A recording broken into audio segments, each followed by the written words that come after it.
Take this one about omniscience. Does God know all true propositions? Most theists would say yes. But if so, that would mean that whenever he knows a proposition, P, he must also then know the true proposition, God knows that P.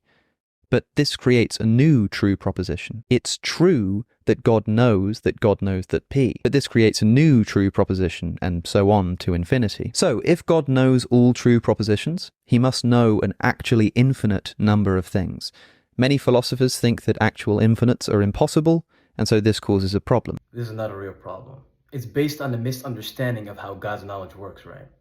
God's knowledge is eternal, unlimited, and non-sequential. It's not like human knowledge, right? That grows step by step.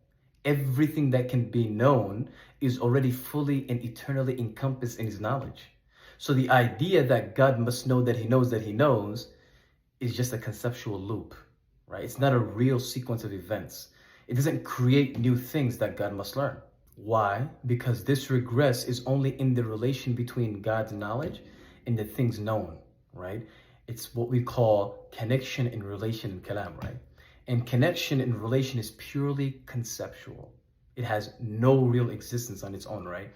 The problem with infinite regress only happens when there's an actual chain of events in reality, right? Not when we're talking about, abstract relations in eternal knowledge, right? So in other words, this infinite chain doesn't create new knowledge or cause a contradiction, right? It's just you describing the same eternal truth in different words, right? God's knowledge is perfect and complete. It's that simple.